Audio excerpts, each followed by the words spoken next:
So, did we already introduce ourselves? Should we do it again for real? Who's going to start? Peter. Hi, I'm Peter Chan, and I'm the lead artist. You drew that painting right there, right? Yes, I did, yes. Okay. I'm Larry Ahern, lead animator. You killed that bird. And I think that was a Leela scene. Oh, okay. She's the animal killer. I like the mustache trees in that last shot, Peter. I'm Tim Schafer, co-project leader of this lovely game. And I am Dave Grossman, other project leader and designer and writer along with Tim of this lovely game. That should have been our titles, Co and Other. Co and Other, yeah. Clint Bajakian, one of the composers. Peter McConnell, one of the composers. Nonsense. Nice. They feel great. The game has begun, you guys. Okay, so we saw the lovely... What's the name of that classical music that plays during the opening voice? Rossini, William Tell Overture. It's the quiet part of the William Tell Overture. There's two classical pieces that mean morning in cartoons. Yes, there's that one, and then there's... And the other one is... That's from... Where is that from? I don't remember.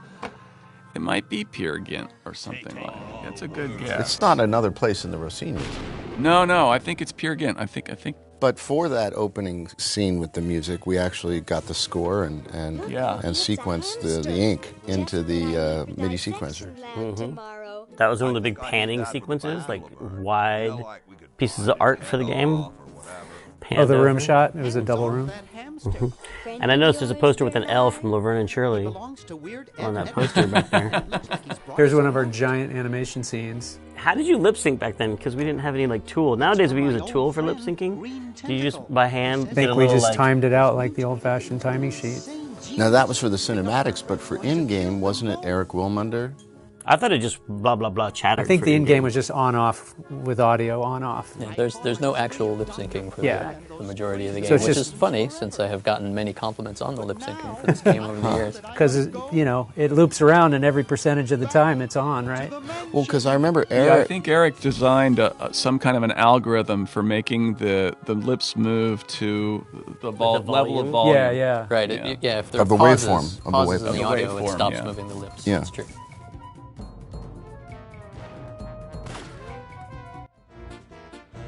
Now these credits were done by Kyle Balda. That's You're right. saying entirely on his internship? Yep. So wait, did we not pay for these credits? Or did we pay for them? He got paid, right? I think so, yeah. He took time. This is Peter, the other Peter. We took time out of CalArts. He came and spent some time with us, and we gave him this intro as an internship, and he did a fabulous job. Seems like a funny thing to do, like, hey, you're an intern, you've never done this before. Do you want to do the entire animated intro, the most... But I remember when he did, when he finished something, he shared it with us. We were all blown away by it. Yeah, it was awesome. The most iconic signature piece. Can you hurry and finish that before you go back to school? Set the entire tone for the look of our game, and it was excellent. I would later learn that this was the perfect piece to have Kyle work on because he was colorblind, as it turns out. I didn't know that. I saw him working on something else, and he had other people picking his colors for him. Oh, interesting.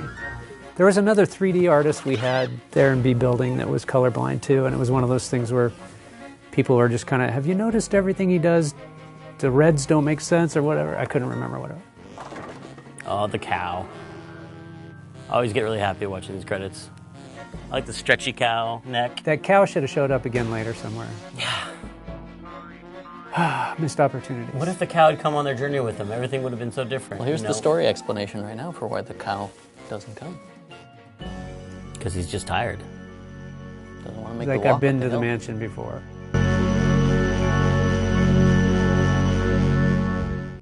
Now, this is the first fight I had with Peter McConnell. Do you remember this, Peter? Yes, I was gonna. You were gonna mention that? You were gonna remember it because the opening cutscene was too long, and we always had a problem with too long opening cutscenes, and so we were like, let's split it. in half and put an interactive sequence. So there's an interactive sequence that's about to start. But I seem to remember it was the wrong time of day for you because it's nighttime outside. It started in the daytime with the mutation scene, then it became nighttime. Right. But then what happened? Then it turned into daytime at the end. That's what bothered you because the music couldn't make that transition in your mind. Yeah, well, I think mostly I was crabby because we had to the cutscene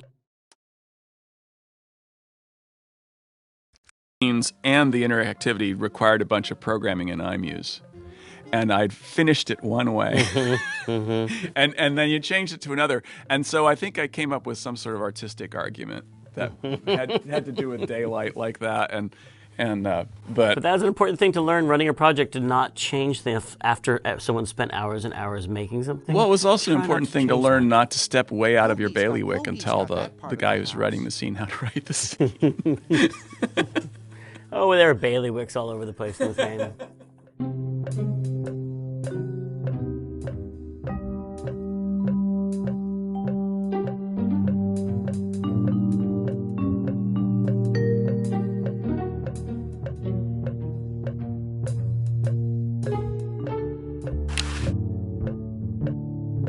I can't touch it, it's spiny.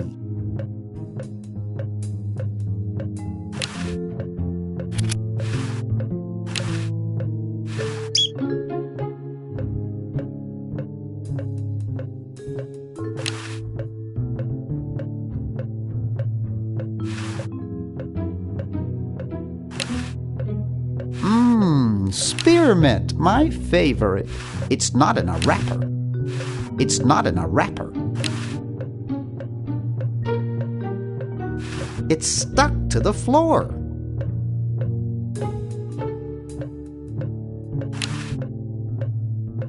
It's permanently attached to the countertop.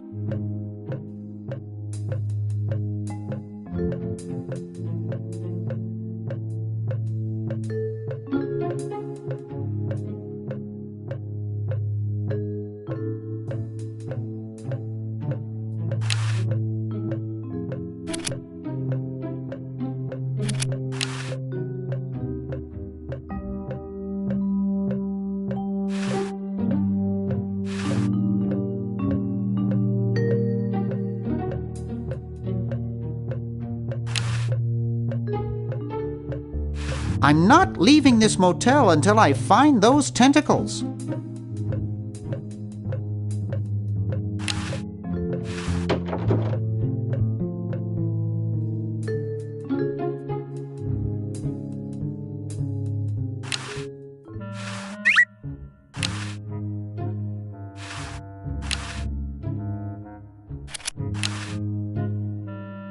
Gee, Dr. Fred doesn't have a penny.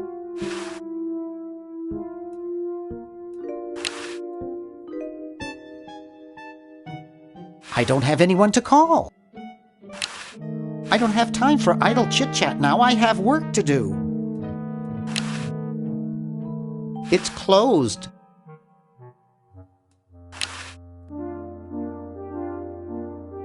Wow, it's from my favorite movie.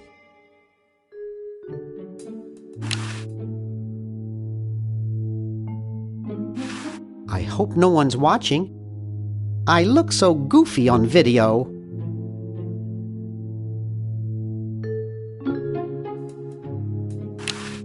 Looks like Dr. Fred wearing a powdered wig. Handsome in a way, but I'm glad he eventually accepted his hair loss.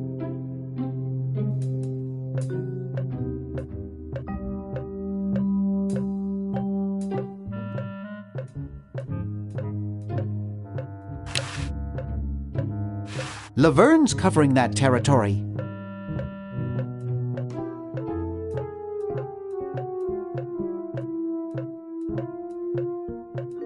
Hoagie's got that part of the house.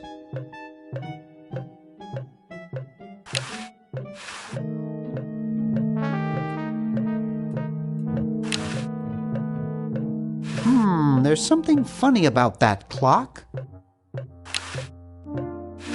Aha! A secret passage. This is all too easy.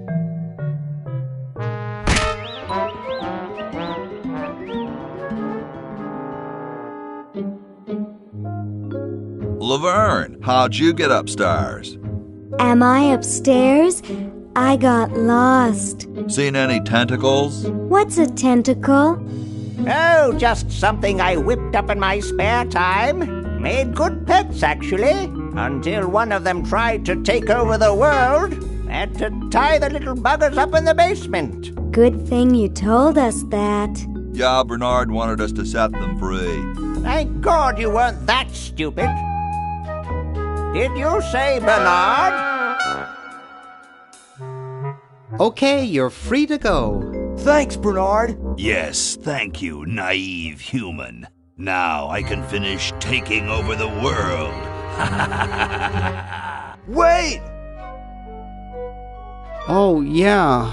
Now I remember. He's incredibly evil, isn't he? I'll try to talk him out of it. Well, what possible harm could one insane mutant tentacle do? Leaping lab rats! Dr. Fred. What have you done this time, you meddling milquetoast? Now Purple Tentacle is free to use his evil mutant powers to take over the world and enslave all humanity! Whoops. Our only hope now is to turn off my sludge-o-magic machine and prevent the toxic mutagen from entering the river. Isn't it a little late for that, Doctor? Of course. That's why I'll have to do it yesterday through the time machine. This is all your fault, Bernard. Behold, children, the Chronogon! Doc, can't you just send Bernard? No, you must all go to increase the odds that one of you will make it there alive. Have any people ever been hurt in this thing? Of course not. This is the first time I've ever tried it on people.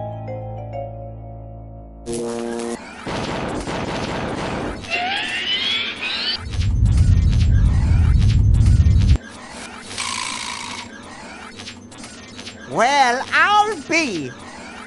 And then there's the porta potties, vessels. Chronojons. Yep. Chronojons. This, by the way, is an amazing full-screen animation before it was possible to do full-screen animation. And not actually animated. That's all. The background's all color cycling. It's all color cycling. A lost art in the world of. I forgot about that. Now that computers work like they should, you don't have to do that stuff anymore. You know, if you look at Mark Ferrari's website, not that Mark Ferrari worked on this game, but he was the master of color cycling, and he has a whole website where he's done it in a more high-end way. Like with higher res color cycling, he just kept perfecting that to higher and higher resolutions. Yeah, that stuff was crazy. He was into it, and then I think Bill Eakin was the one that inherited the mantle from him when he left. All the lava in Indy 4. Yeah. Mm-hmm.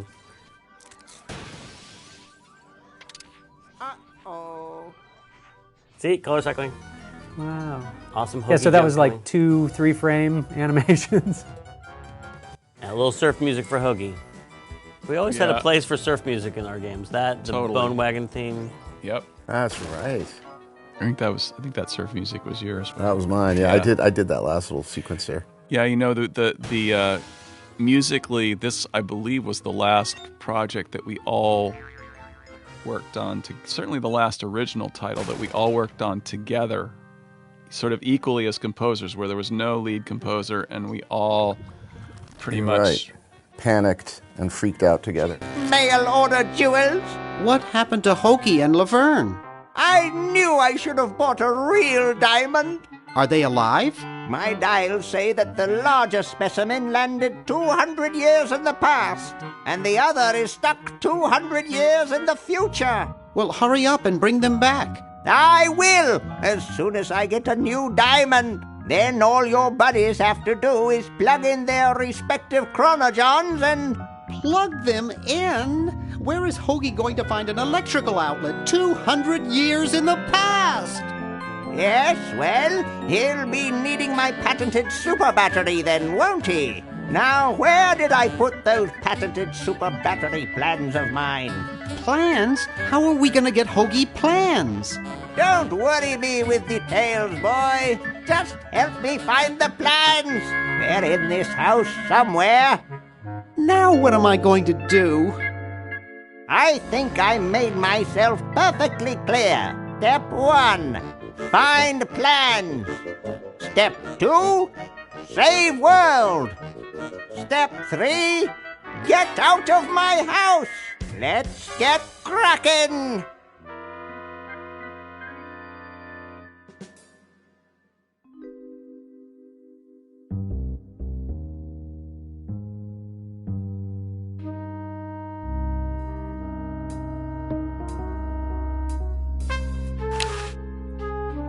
I don't want to cause any more trouble.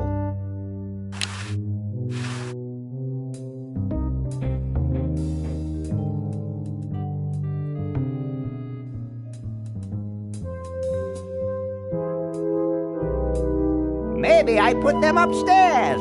That's got to be it. Upstairs.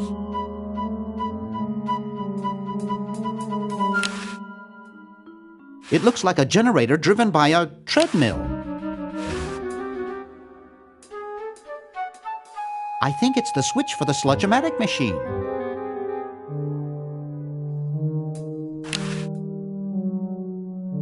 Warning! Output from this device is highly toxic and may cause tyrannical delusions if ingested. There, it's off. But it's too late now.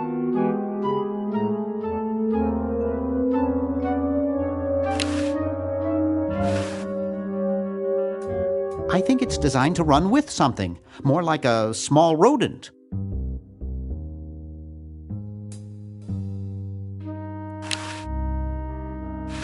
I've got the plans! Quick, we have to flush them to Hoagie. How did you get over there? My ingenious super battery design, please.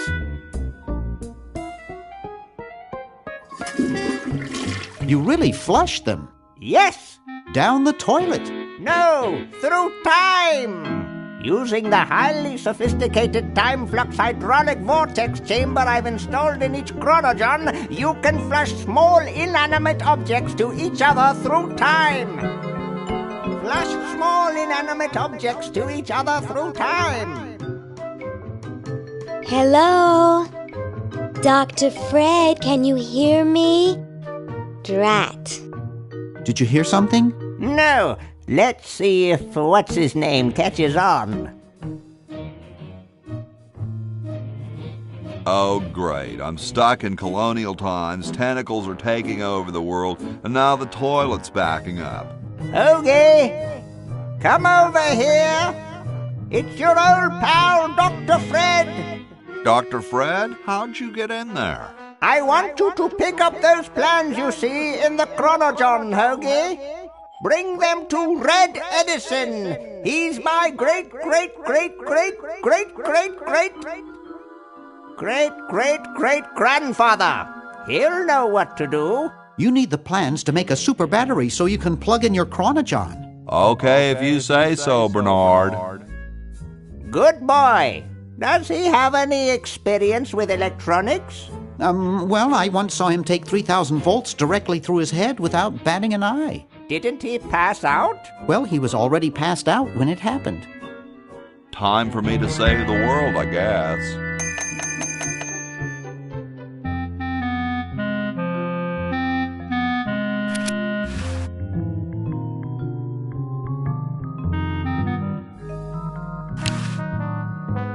It's unplugged. There's nothing to get. Ding, ding, ding, ding, ding. Ding, ding, ding, ding, ding.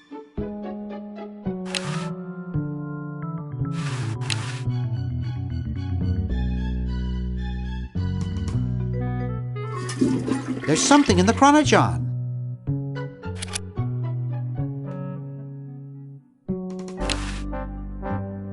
Huh, this door appears to be locked.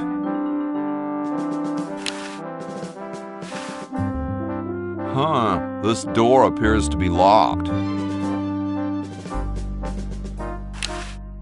I don't think it'll get much power from that. I should plug that into the super battery once I get one made.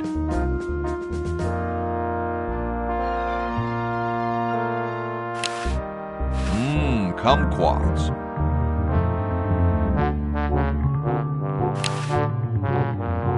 I can't reach it. The father of our country is gazing out at me. Wow.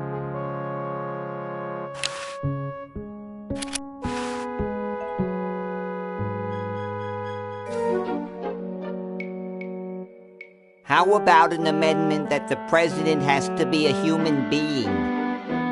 Please, this is serious business. You're right.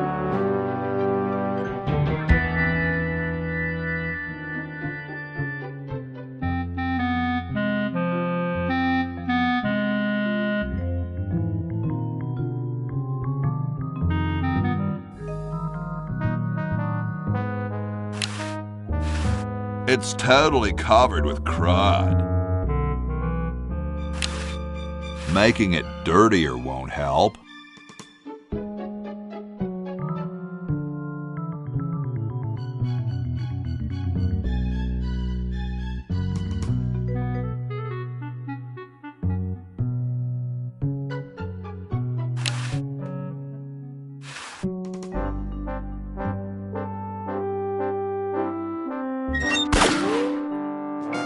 Ooh, the Pony Express.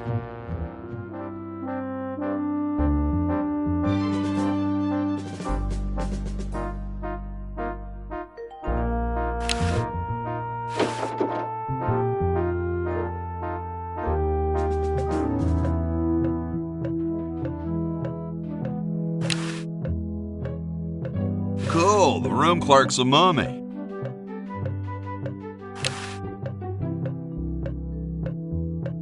What's up? Don't feel like talking, huh? Vow of silence or something, probably, right? Well, that's cool.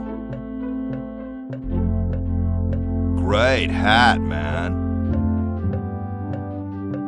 I dig the three-corner idea. It's like the pyramids, you know? I heard pyramids are supposed to have weird energies. Far out. I have something for Red Edison. Do you know where I could find him? Well, nice talking to you, dude.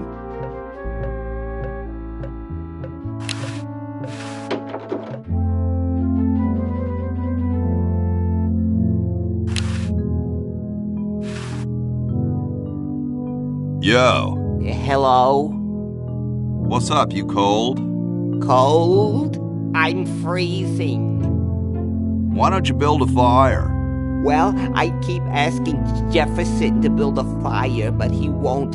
Says he needs the log for posterity and won't part with it. He's going to give the log to starving children? I don't get any respect around here. Why, I bet if George I spent the winter in Valley Forge, Washington was cold, we'd get some heat in here. What are you guys doing in here? We're writing the... We're drafting a constitution for the United States. Don't say draft, you'll only make me colder. Wimp. Why don't you build a fire?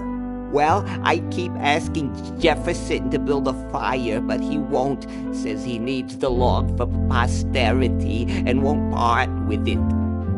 He's going to give the log to starving children? I don't get any respect around here. Why, I bet if George I spent the winter in Valley Forge, Washington was cold, we'd get some heat in here. Shouldn't you guys be working instead of just sitting there? Writer's block. We can't think of any amendments or anything, so we put a suggestion box over there. I don't suppose you have any brilliant ideas? What about free sandwiches for all roadies? No, there's no such thing as... Don't say it, dude. I've heard it before. How come you sign your name so big? Astigmatism. You mean you have, like, a childhood complex? All right. The truth is that a friend once told me that women go crazy over guys with a big signature. Awesome blanket there, dude. Thank you. It was given to me by my dear old colorblind Aunt Hattie. Well, I gotta go, dude. Hey, tall, dark, and spiffy. My name's Hoagie. Well, how quaint. I am, of course, Thomas Jefferson, noted scholar, musician, horseman, student of the sciences, member of the bar. Oh, sure, I've heard of you, dude. What's in the can, Tommy? Thomas. My name is Thomas, and this, my chubby friend, is a time capsule, filled with remembrances of our time to be revealed 400 years hence. So, how's the time capsule going? I'm sorry to say that except for my log, we haven't got a thing. Dude, is that like the Constitution? Right now, it's just a constitution, I'm afraid. We hit a slight creative block right after the preamble. That's why we put up a suggestion box over there. Could you start a fire, please? I'd love to oblige you, young man, but I can't. This is the only log, and I'm saving it for posterity. How can you let Hancock suffer like that? A real man is warmed by the fires of his spirit. You should listen to Washington relate his experiences at Valley Forge and take heed. Has anyone ever told you you're a very snappy dresser? Why, yes. I studied at Virginia Coat and Technical, where I majored in color theory. I was captain of the varsity cravat team. Those are impressive credentials, Tom. Thomas. Dude, I loved your work on the Declaration of Independence. Ah, thank you. What was your favorite part? I like the part about prudence. Prudence, indeed, will dictate that governments long established should... Yeah, there's just one thing, though. Yes? Who's Prudence? Never mind. Well, later, dude. What? What's going to happen later?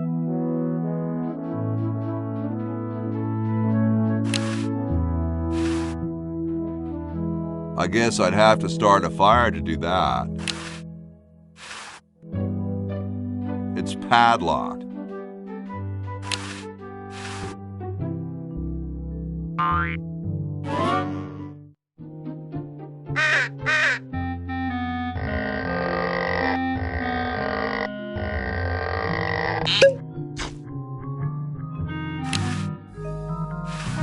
It's already open. It's one of those pulley things. Nah. It's too complicated for me. It's blocked up with somebody's bed.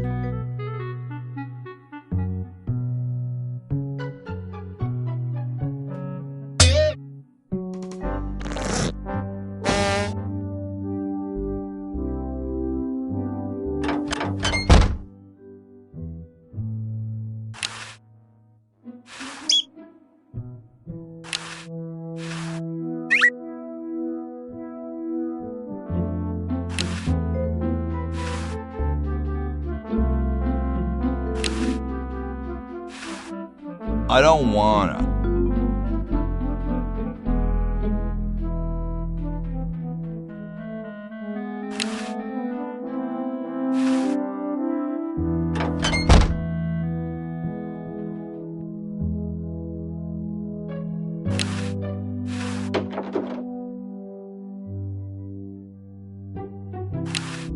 It's empty.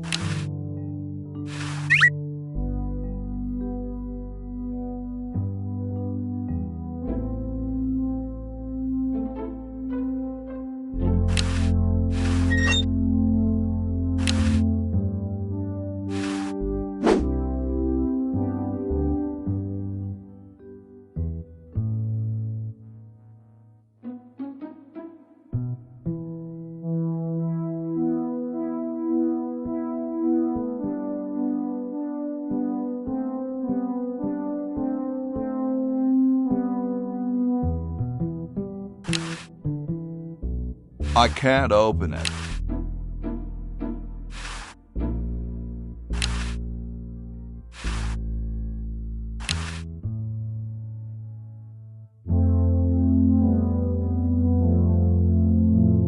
I don't wanna. Bitchin'.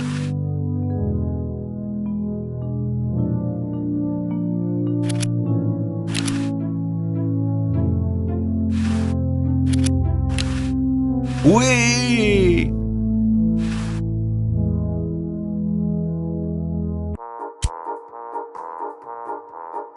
Can be yours today.